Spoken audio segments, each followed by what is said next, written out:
So, welcome back to another episode of Past the Grade podcast. Tonight, we're going to be talking about what makes a movie great and what we look for whenever we're watching a movie. So, Nathan, do you want to start us off? Okay, so the first thing that I look for in like a movie is obviously the opening. So if I'm gonna watch a movie, it needs to have a great opening that hooks me. I, if not immediately, then probably in the first 5 or 10 minutes. And if I'm not hooked by that point, then I don't watch the movie.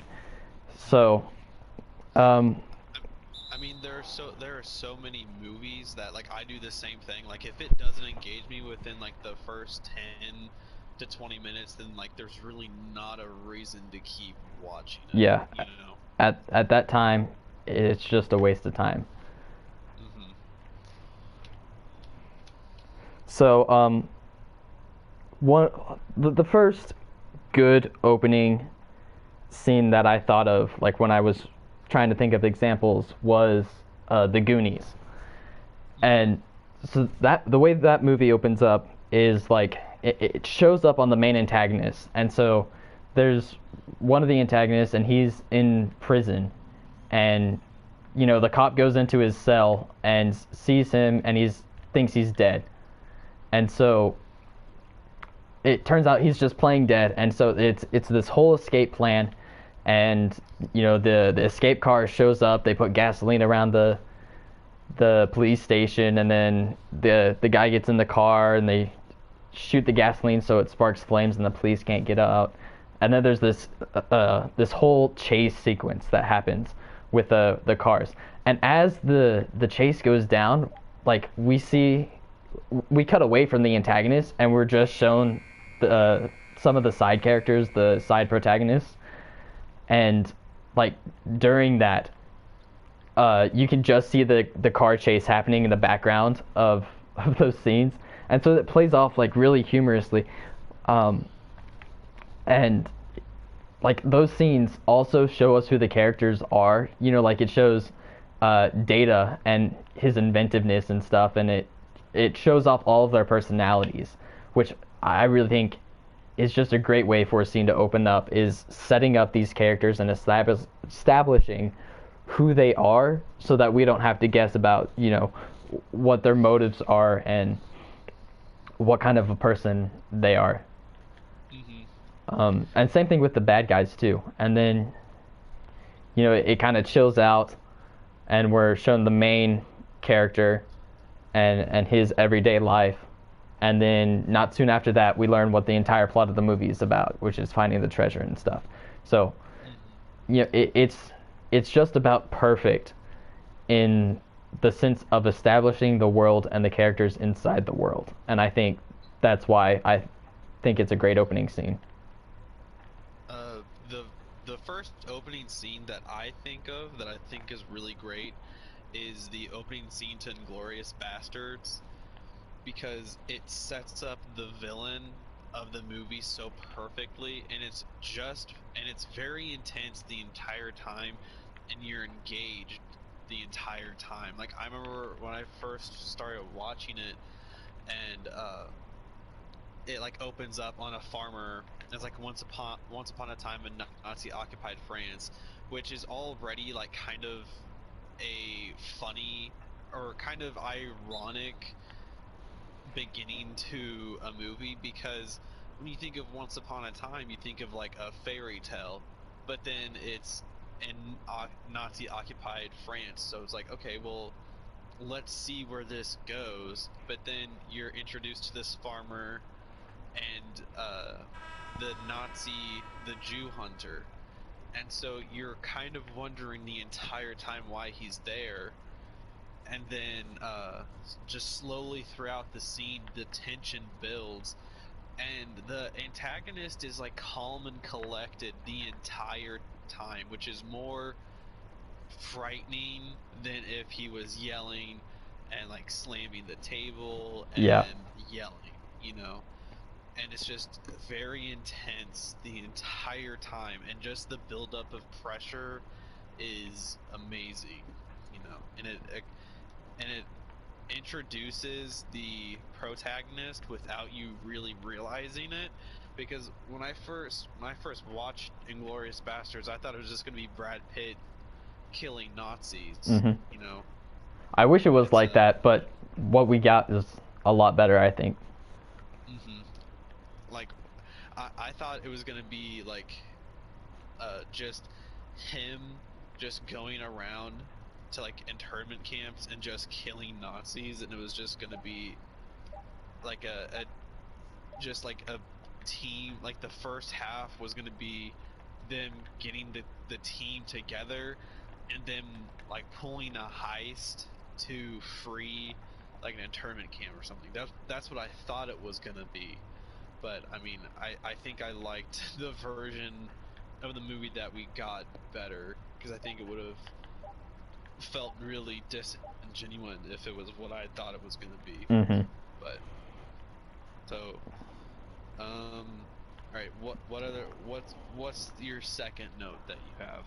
Um, like I was gonna say, opening scenes don't have to be like super fancy and exciting, like Goonies is kind of, and it doesn't have to be super funny either. Like, I watched a movie the other day called, I think it's called Light of My Life. It's with Casey Affleck, and the way that movie starts out is just Casey Affleck and uh, he's playing like a father, and then it's got his daughter, and they're laying in a tent in a post-apocalyptic world, and he's trying to tell her like a bedtime story, and so which I thought was really interesting too. So like it already had my attention because it wasn't what I would typically think of an opening scene, especially in a post-apocalyptic movie.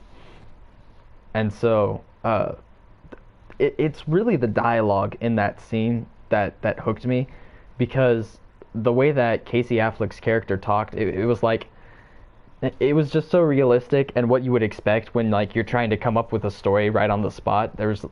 They like had to pause and like hesitated and used ums and uhs and stuff, which I thought was super realistic. So I kind of like that. But the great thing about that opening scene too is that it shows the it like establishes the characters, and uh, Casey starts to make the story about his daughter, and immediately she's like, "This story is not about me, is it? Because it better not be."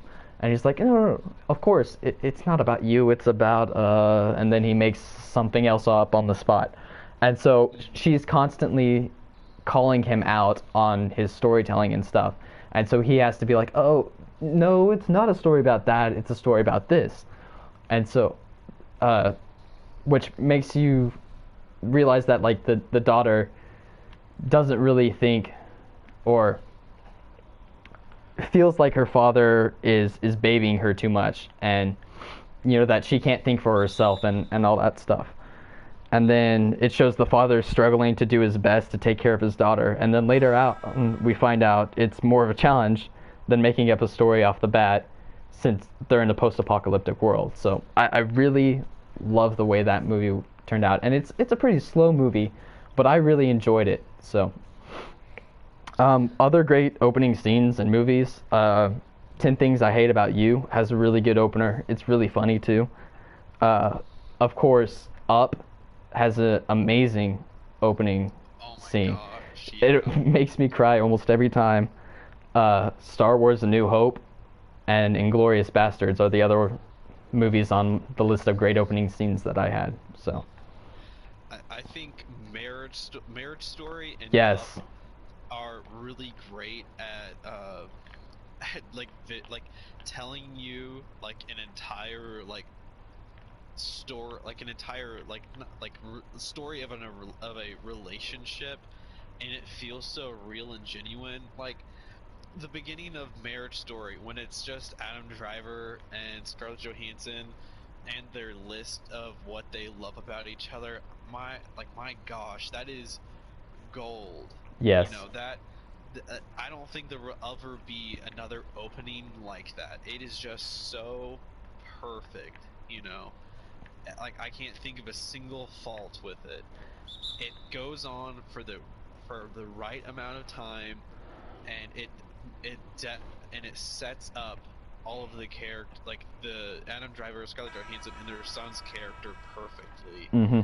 and it tells you everything you need to know about both of the people. And I remember, like, it was just like so sweet, and like I was crying by the like I was almost crying by the end. But whenever it it's over and it cuts to them being in like a divorce counseling thing, I was like, oh my gosh. I was like, are you serious? Like, it just, like, right from the get-go, it throws you through a loop, so like you really want to know what happens next. And Mm-hmm.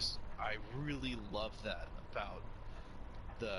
about that movie, because it immediately hooks you within the first like 15 minutes. Yeah, I was gonna put that on my list, and I thought about it, and then I forgot because I was watching a movie.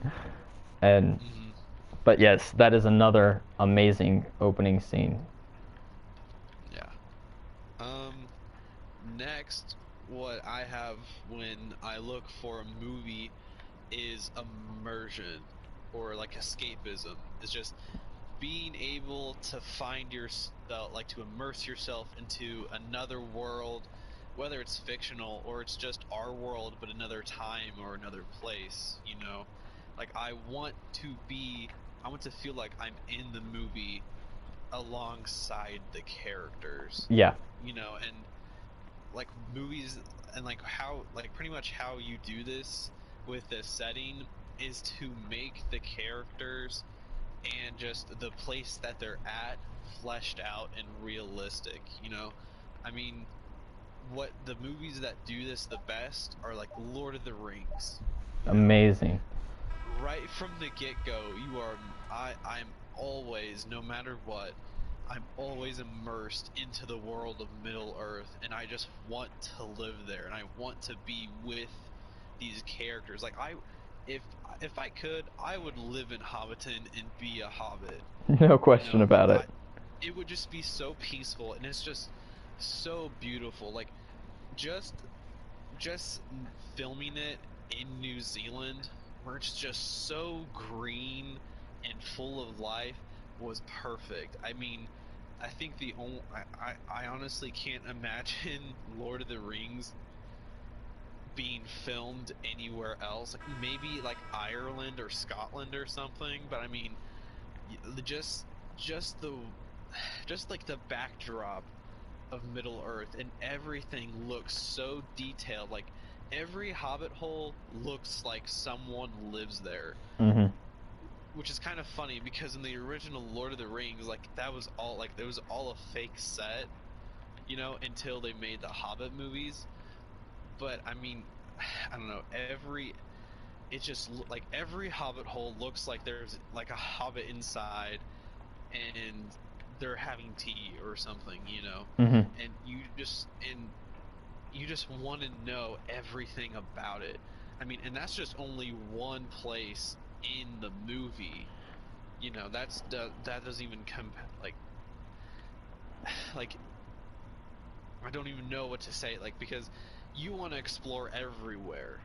You want to explore Bree, you want to explore Rivendell, you want to explore Rohan.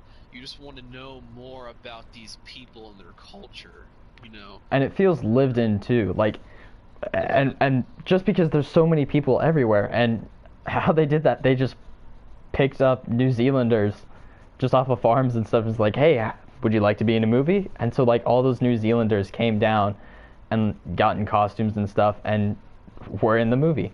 And so like there's just so many people, and the world truly feels lived in, and that just helps the immersion 10 times.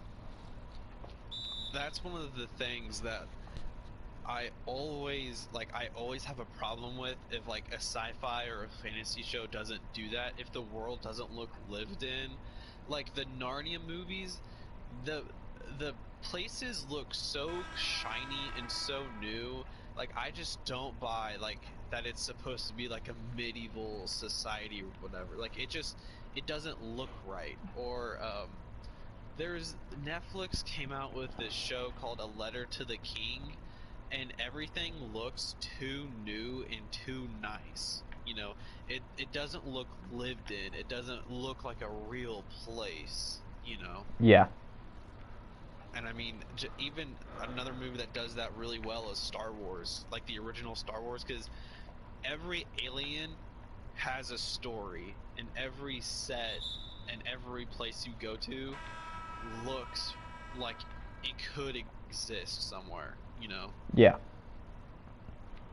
And another big part of the escapism is the music. I know we've talked about this quite a bit, but just the music of Lord of the Rings puts you in Middle Earth, you know? Like there will never be a day where I hear like the fiddles uh in the music when we go to Rohan, and I won't think of like like rolling hills and a castle on top of a hill, you know? Yeah. Like there will never be a day when I don't immediately think of this Saxon inspired village, you know? Yeah. Lord of the Rings is just perfect. Almost everything about it is just completely and utterly perfect.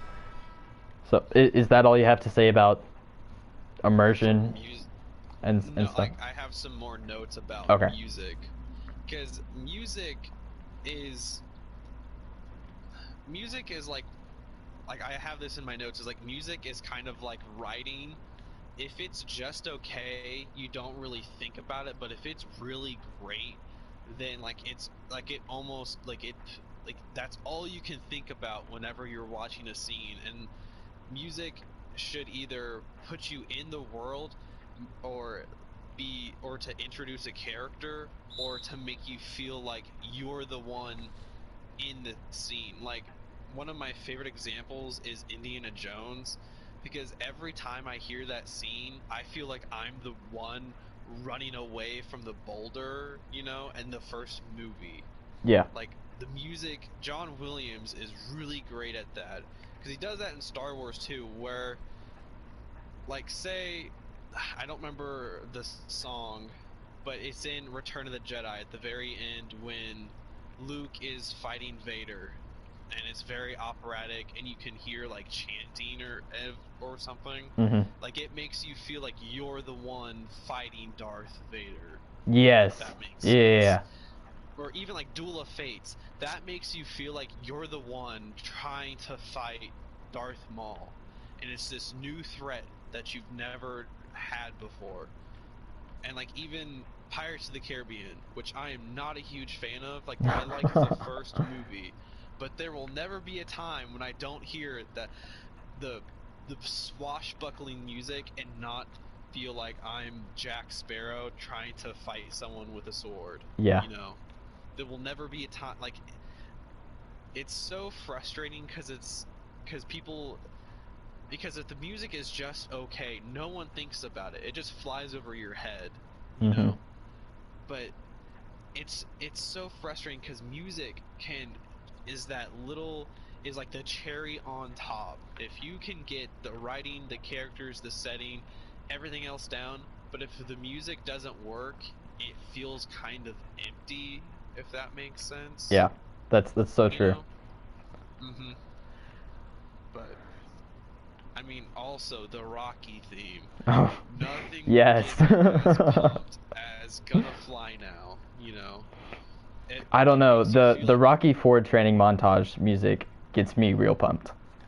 that is like that's true. It is really good, but just "Gonna Fly Now." It makes you feel like you're the one that's gonna try to go the distance with Apollo Oh yeah. Creed. I It's got just goosebumps just talking about it.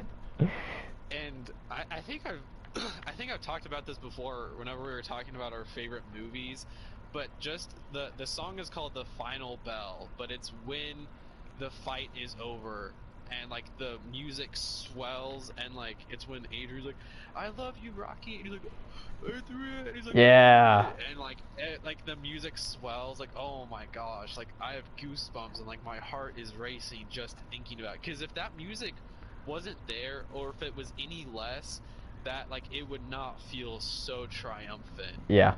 You know, it's just music can put it to that next level. But anyways, what are your thoughts? Um, you pretty much covered it. You covered everything right there. So Okay. let's talk about characters next. Yeah, characters. So what I think,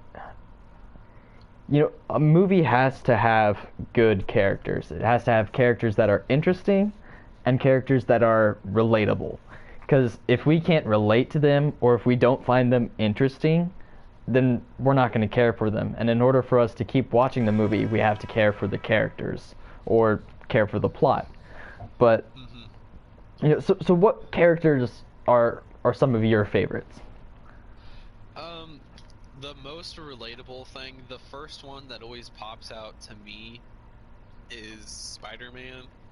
But I mean, not just the comic books, like, so Spider-Man in the first like Sam Raimi movie is not that relatable. Like, he's just a nerd. He's just a normal guy. But you watch the second one, literally the opening part where he is delivering the pizza and he saves like the little kids, but then he delivers the pizza late.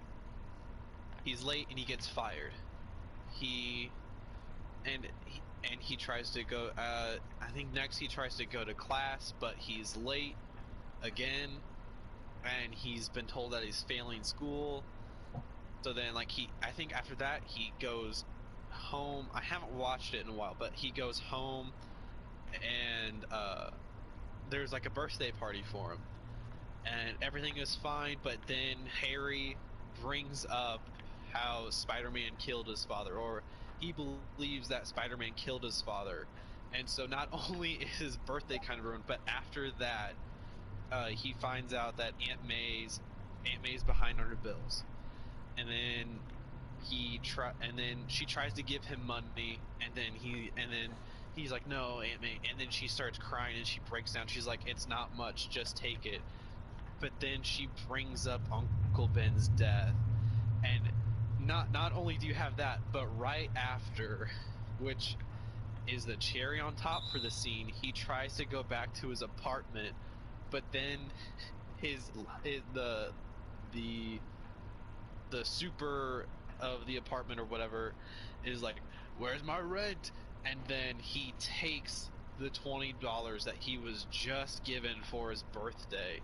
So he's just crapped on the entire time, and he just has a bad day, and it's just one of those days where everything goes wrong, and it's just so relatable.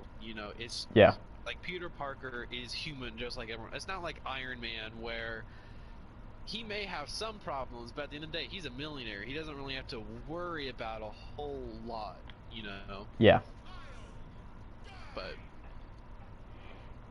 I mean, what characters stand out to you? What I have down is Tony Stark and Samwise Gamgee, and mainly Sam, just because like at the start of the trilogy, he just seems like a normal guy. He's like, he takes care of the flowers for Bag End, and he has a crush on the waitress at the bar, and he's just a normal dude. But then, when they go on the journey, he's just watching out for Frodo, and he's just there really as support. And I feel like, well, I don't think he's underrated, but he's not really given the credit for the hero that he is until like the very end. And gosh, I love Samwise Gamgee so much. He inspires me so much, and every single time I hear one of his speeches, chills and teary eyes and everything. I just love Samwise Gamgee. He's relatable and just an all-around good character. And then, Tony Stark, he's this huge, billionaire playboy. Like that's what everybody um, wants. That's the peak of success. But like all of that kind of gets taken away from him, and like uh, once he's put in the cave as a prisoner, and uh, he becomes Iron Man, and then that's like a boost for his confidence and everything. But each movie that he's in, he gets brought down, and then in Endgame, uh, and Infinity War, he's so scared because Thanos is here and everything, and this is like everything's been leading up to this, and so he's scared, and that's what makes him relatable, is that he's brought down and then he overcomes everything in the end, and till spoiler, he sacrifices himself. Um, but that's what I think makes Tony Stark a great character. Um, do you have anything else to say? Like any other characters that you can think of? So, another character that like I think about a lot, and that like every time, like if like I'm like feeling down or like wanting to give up on something, I always think about Rocky.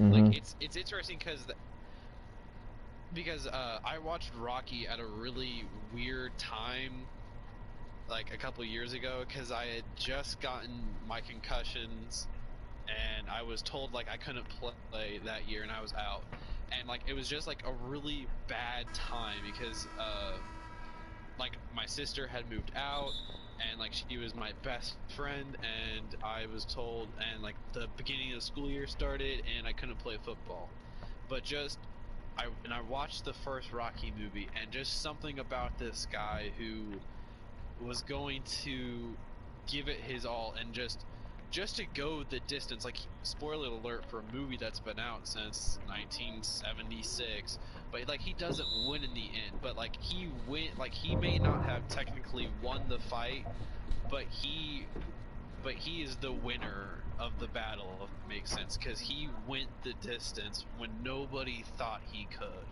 and it was just so inspiring to me. And I have like a note here for whenever I'm like for like acting, but just Sylvester Stallone's performance. He seems like hard-headed and kind of stupid, but he also is vulnerable. He's lonely. Like the first chunk of the movie is committed to showing you just how lonely he is. He's in his rundown apartment where he talks to his turtle, or to his turtles. He doesn't really have a whole lot of friends, or at least a lot of good people as friends. And everyone dismisses him or thinks he's dumb, like the shopkeeper that Adrian works for, and like everybody underestimates him. Everyone's calling him a bum. Like Mickey calls him just like an ape. And then he tries to help that girl too, the little Oh girl. yeah, who says like but like screw off, like bozo. Mm-hmm. He's trying to be this good person all of the time, even though he's kind of he is a bum, and that doesn't stop him from trying to be great. you know and I don't know, it just, even as the Rocky series goes on, like it just gets better, and like it inspires me so much, and especially Creed. Yes. I think Creed 2, because like whenever we were talking about our favorite movies, like how our favorite movies change all the time, like Creed 2, I don't remember if I had it in my top 10, but like I'm astonished that I didn't put it in my top 10, because like that's a movie that it inspires me, and it's engaging, and it's on par with the first Rocky and like Rocky 4 for me. Oh yeah, for sure. Creed 2 is absolutely amazing. I feel like it doesn't get enough praise. Like It it's slept on. it really doesn't.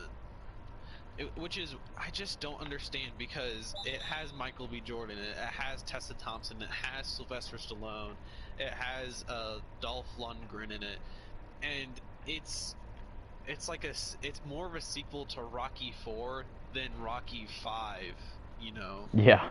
It it is just it's just this great story of redemption, if that makes sense. Like coming back from a loss, so great. Because like, I know this is going off on a quick like Rocky/Creed tangent, but because like it's still around. Like when I watched those movies, like it was still around like that time a couple years ago, and I watched because like Creed 2 was coming out as I was getting into those movies, and I remember watching it, and there's this scene, spoiler alert, after Adonis and Drago's son fight, and he gets the crap knocked out of him. Yeah. And he's like trying to do physical therapy, and there's this scene where Tessa Thompson, who plays like Creed's girlfriend slash fiance in that movie, is talking to Creed's mom,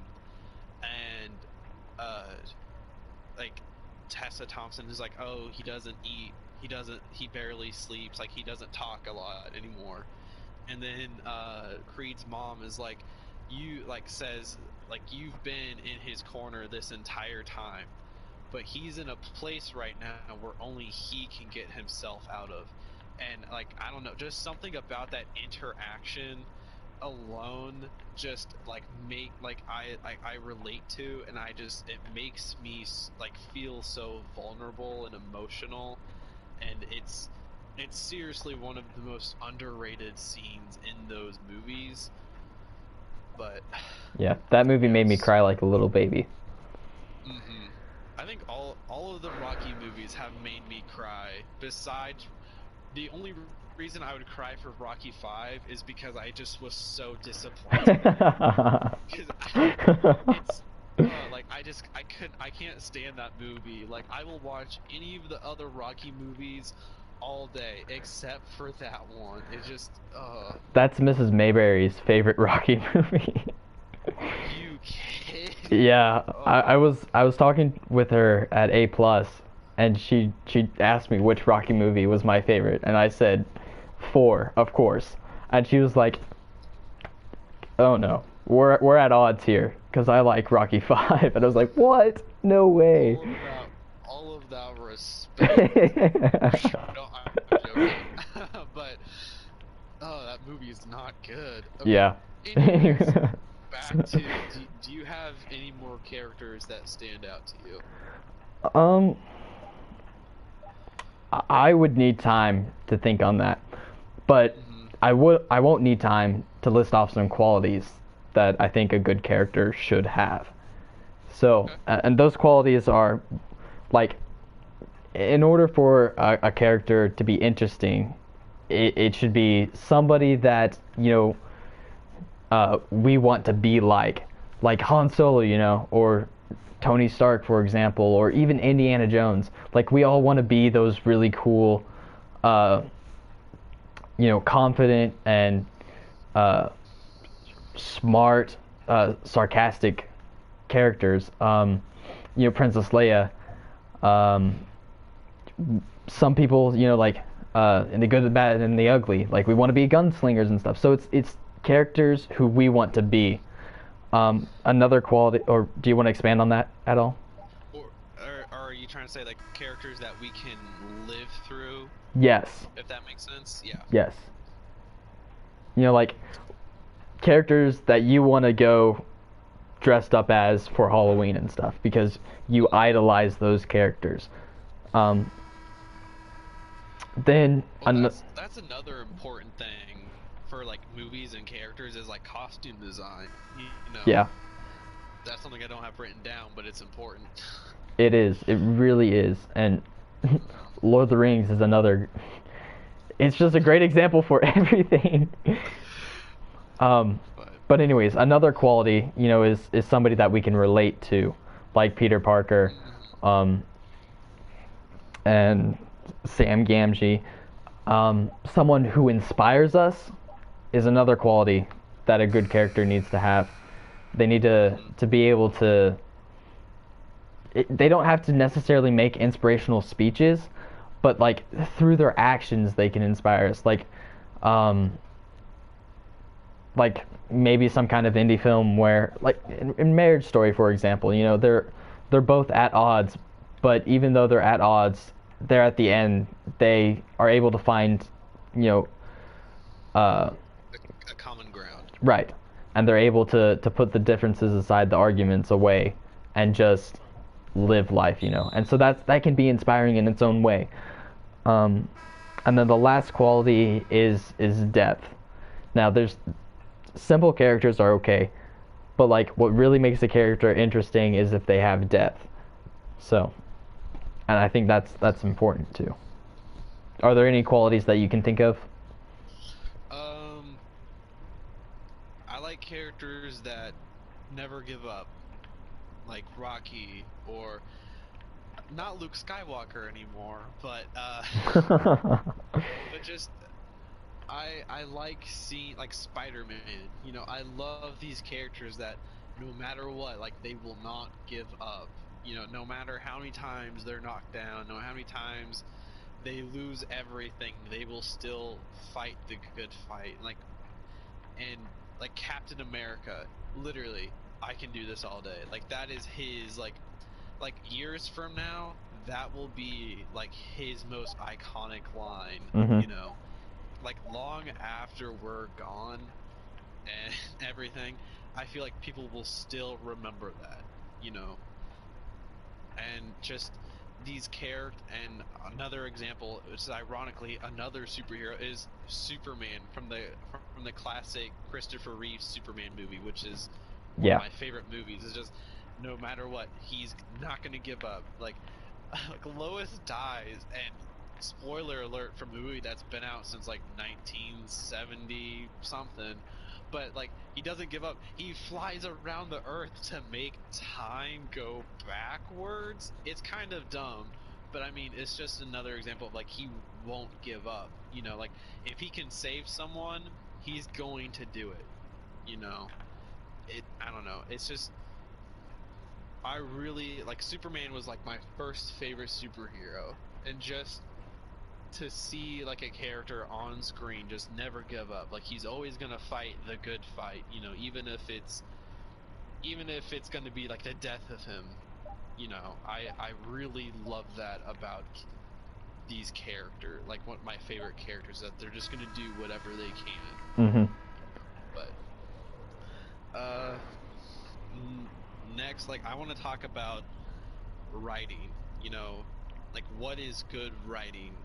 Because a lot of people, when they talk about movies and stuff, they say, "Oh, well, this is well written, or this has good writing." Well, like, what does that mean? And like, from whenever like I say it's well written, it means what the characters are saying and how it feeds to the scene and how characters react, like the dialogue, mostly the dialogue and the characters' actions, if that makes sense. Yeah. And like honestly, writing will make or break a movie. You know, it's Yeah. one of the things that movie critics and people on YouTube criticize the most, is if a movie is well written. And one of the biggest parts of that is the dialogue. Now, Noah Baumbach, who is the guy who wrote and directed Marriage Story, I think he's a really good writer because the dialogue feels real. Like those characters feel like real life people Yeah. by just what they say, you know. And I don't know, like because of their really good writing, it makes the movie great. And like performances can either make bad dialogue sound good, or good dialogue sound bad, or make both of them great. Does that if that makes sense? Yeah. The acting is a huge part of that will make or break Hmm. the writing. So I mean, even the good writing will define the character that you're gonna be with for the rest of the movie. So it has to be good, and it has to be engaging. Like back to opening scenes and Inglorious Bastards. That entire first conversation feels real. You know, the dialogue is great, but not only is the dialogue great, the acting is great too, because you can physically see that the farmer doesn't want to give away information. Like, he doesn't want to give away too much information, Right. so he's kind of weary. You know, you can see him sweating, you can see him tensed up, and like, kudos to that actor, because he's not in it for the rest of the movie, and I don't know his name, but A plus. That was really good. And just the Jew hunter on the opposite side, just he's charming, he's cool, he's collected, and he's just talking like a regular guy. Like, he's just there to hang out, even though he is there to find this Jewish family. Yeah.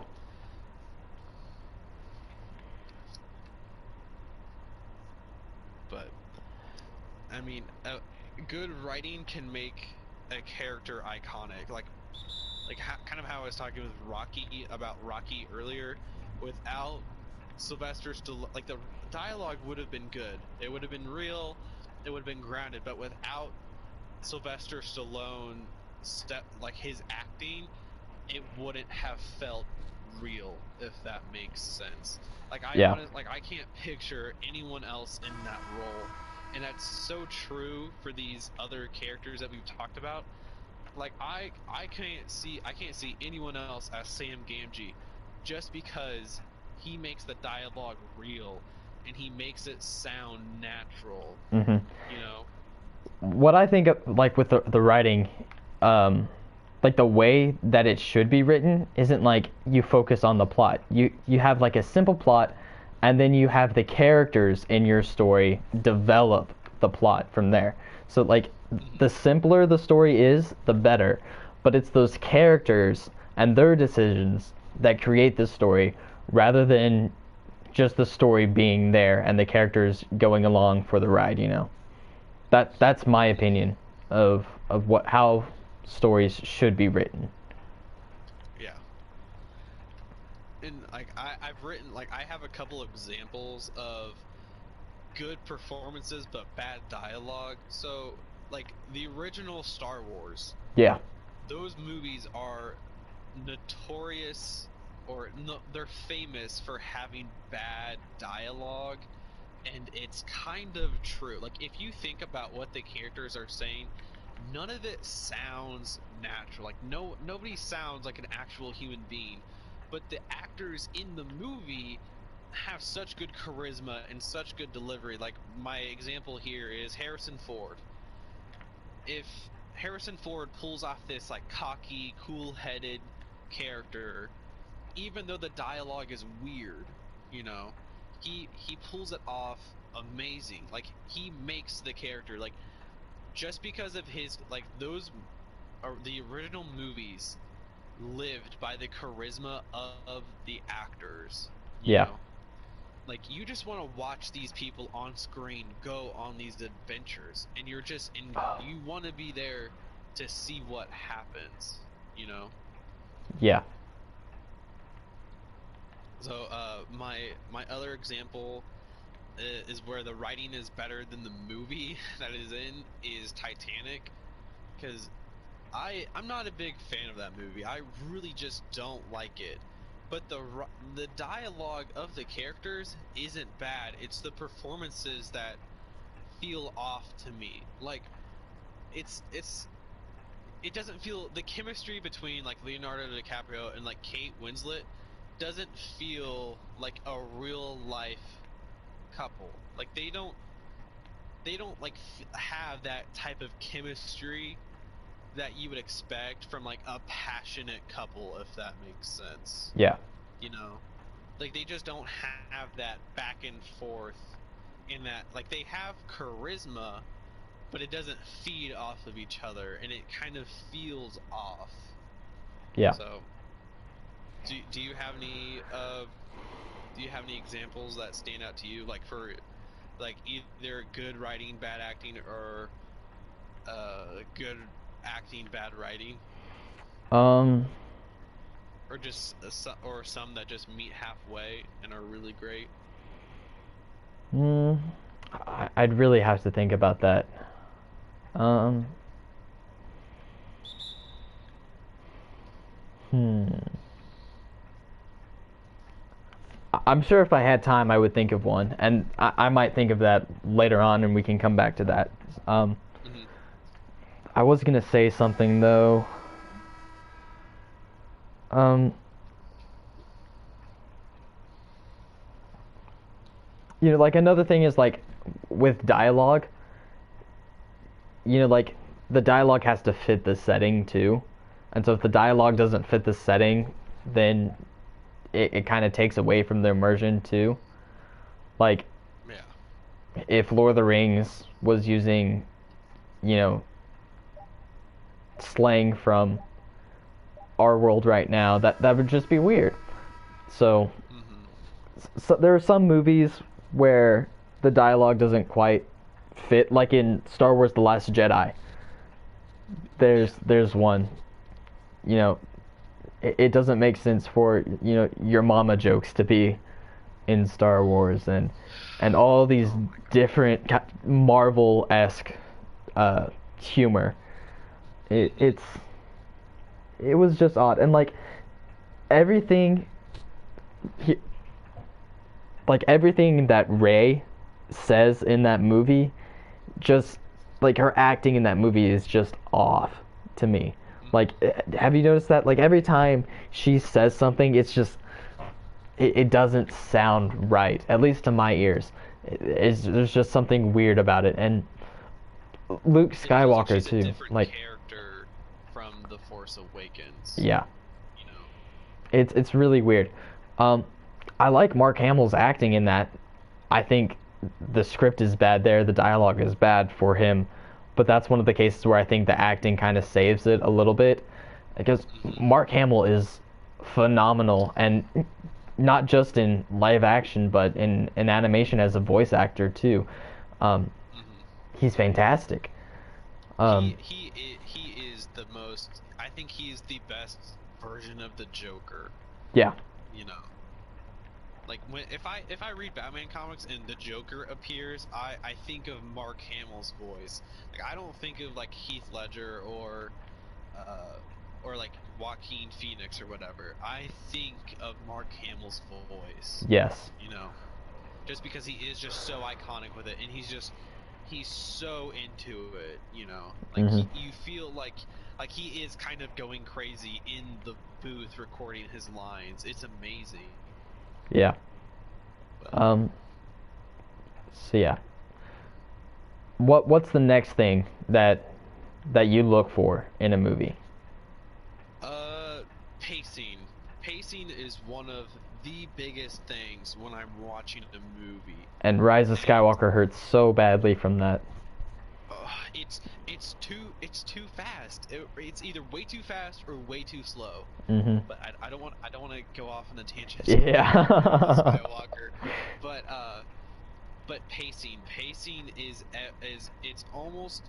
it's almost more important than like the dialogue, because if the dialogue is a little weird it's like, oh okay, but if it has good pacing you're just like the movie is going so well that you're not even thinking. Like the original Star Wars, like the pacing is a little slow but it's also kind of perfect for that kind of movie, because like the pacing is right at this level where you're not really thinking about the weird things that they're saying, because if you really stopped and thought about what they would say, it would sound a little weird. Hmm. But it keeps going and it engages you the entire time.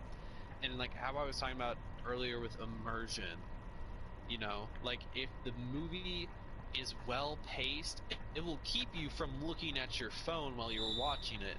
And I Hmm. mean, like that's like a real problem now, especially if it's a Netflix movie, because if you're at the movie theater you're probably not going to pull out your phone, like, or you shouldn't be pulling out your phone in the movie theater. But if Don't you're pull at out your phone. home, It's illegal. yes, do not pull out your phone. But just if but if you're at home watching Netflix, there's nothing to stop you from pulling out your phone. But if you are immersed into this well-paced movie, then you're not going to be, hopefully you won't even be thinking about looking at your phone, you Right. know? And examples of movies that have really good pacing, I think, is like the first Back to the Future. Like every time I watch the first Back to the Future, it's just so well paced. Every scene has a purpose of revealing new information or building up a relationship, and it works so well because things happen. Multiple things build up in the first part and then pay off in the second part of the movie, Yeah. and it just keeps you engaged the entire time, you know.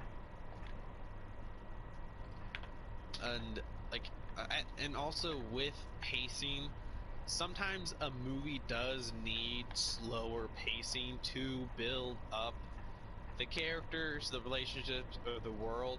Like if you like The Good and the Bad and the Ugly, which is one of my favorite movies, has a really slow pace. Oh yeah, Like it it's really does. 3 hours.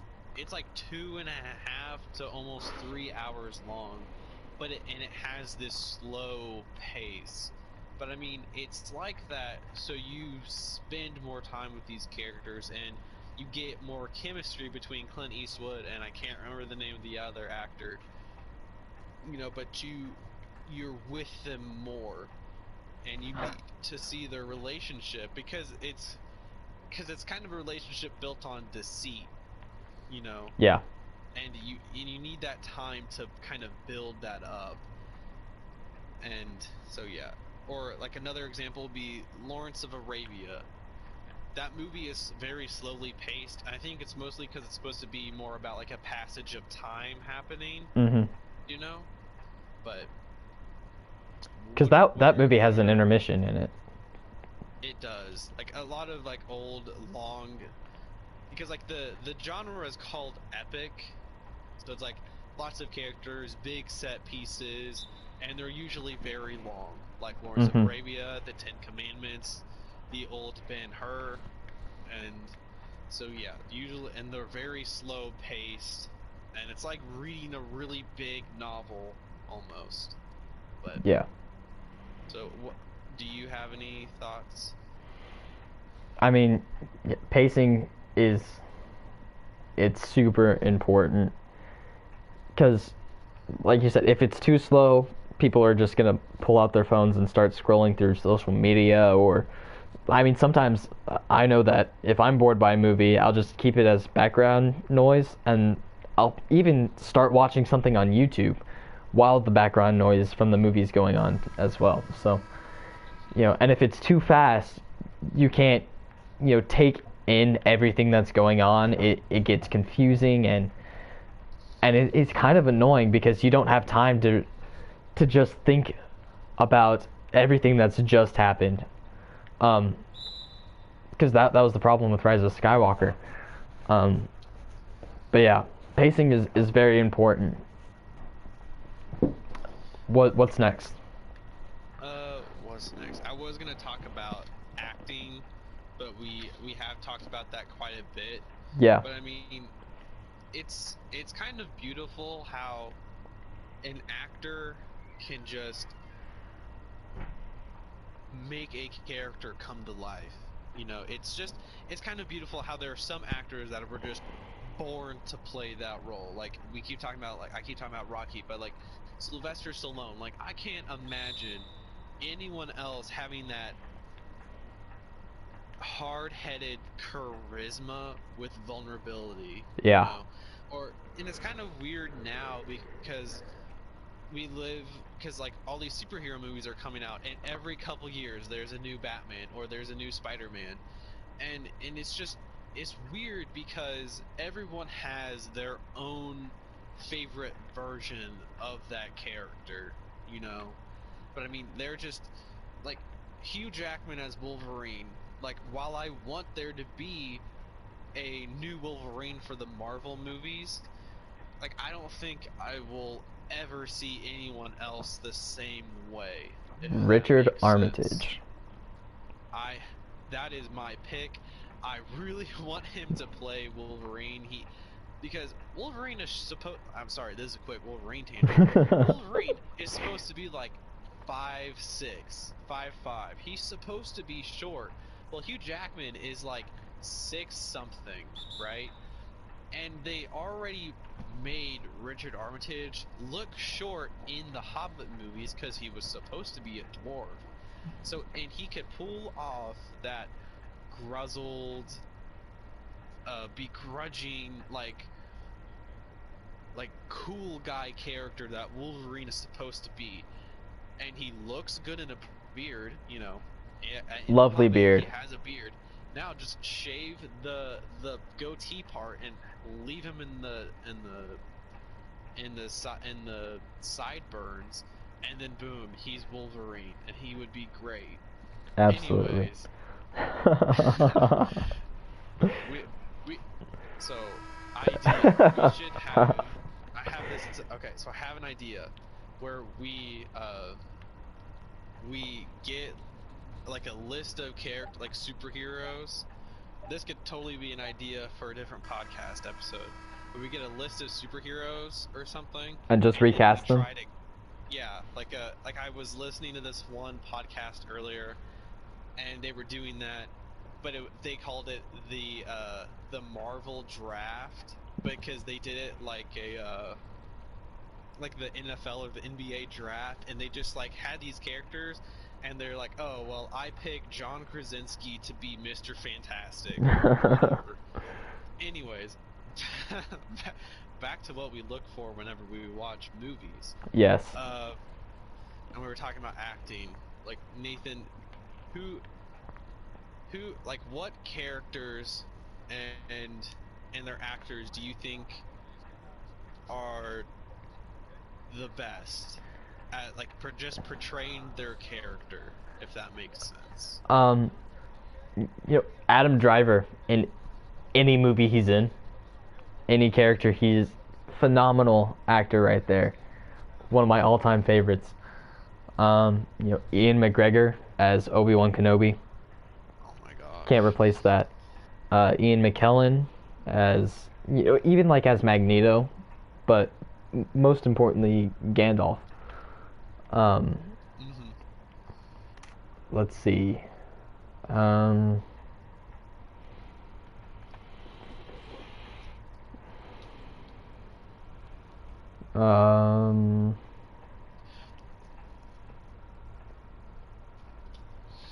trying to think of more. Now, I have a quick question. Okay, go ahead. We're like talking about superheroes or whatever.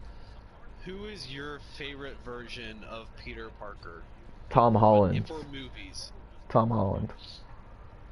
I feel like just because like he's that awkward high school kid, I don't know, and he's like he has all those like little quips and stuff. Like he's funny, and just so relatable. That's why I like him. It's because I feel like I can relate to him.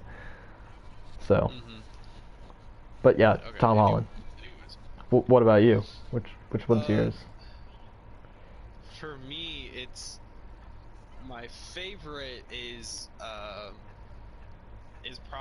probably Tom Holland, but I mean I think Tobey Maguire will always, because like I remember I used to watch Spider-Man or Spider-Man 2 like almost every day as like a little kid, or like I would wait until like Friday night after I watched the new episode of Clone Wars, or even before Clone Wars, I'd wait till Friday night.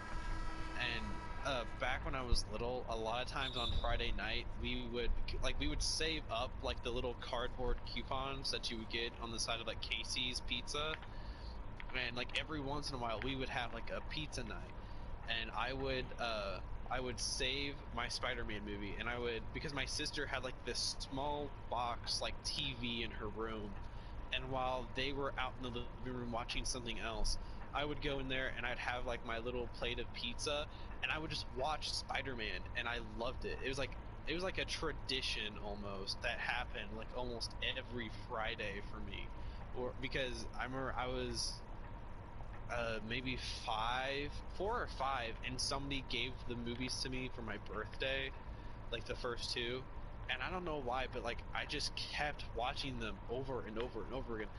So I mean, even though like I have a couple problems with it now. Like those movies will always have like a special place for me, you know? Yeah. But Um, so let's look at the next thing. Do you have anything else that you want to talk about? um we talked about music, we talked about pacing, we talked about acting, we talked about writing. Um Because I got one more I thing. don't have.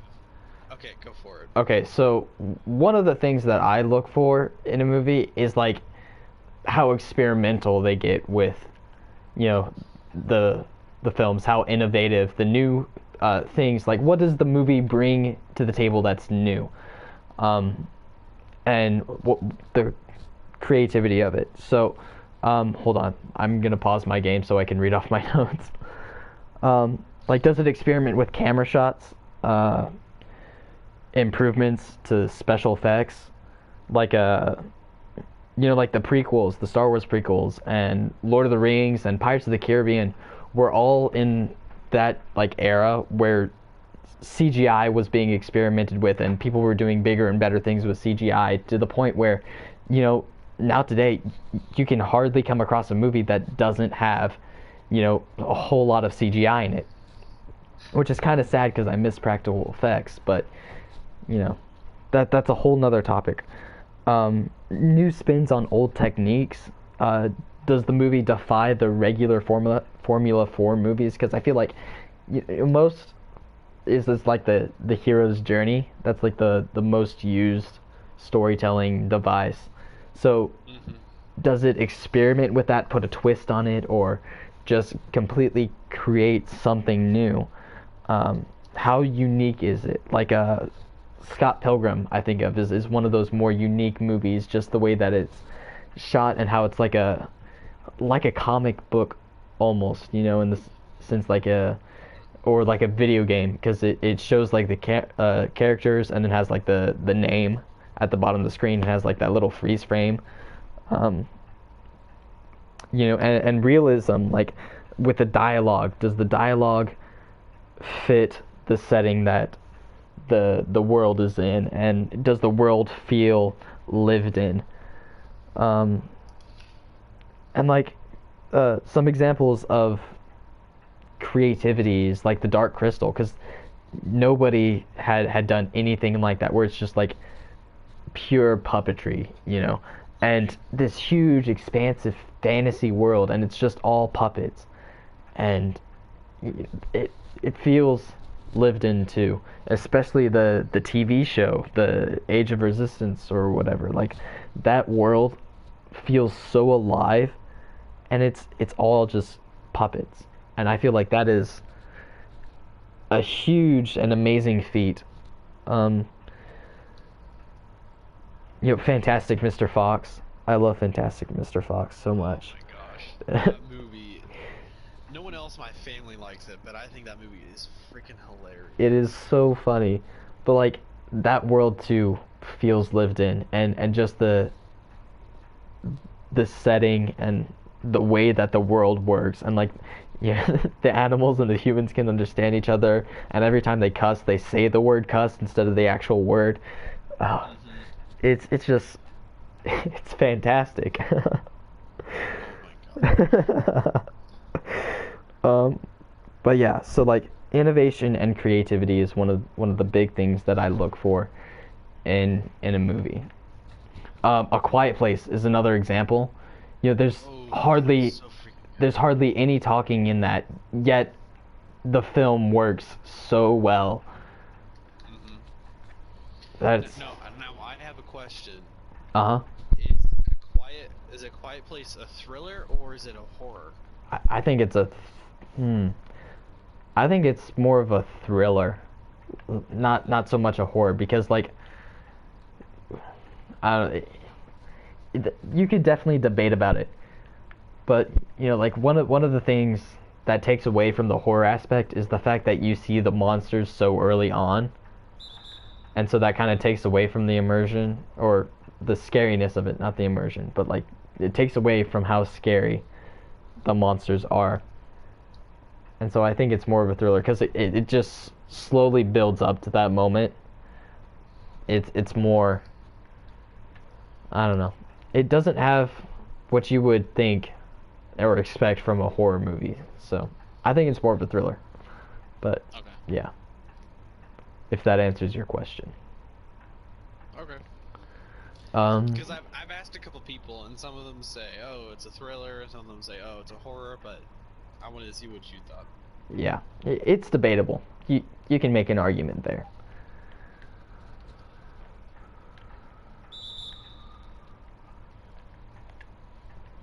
Is there anything else that you can think of? Any other movies that are unique or creative, innovative? Unique. Well, kind of like how we were talking about CGI and the prequels. It's kind of interesting because they had to create new technology just to be Yeah. able to do the opening scene for Revenge of the Sith.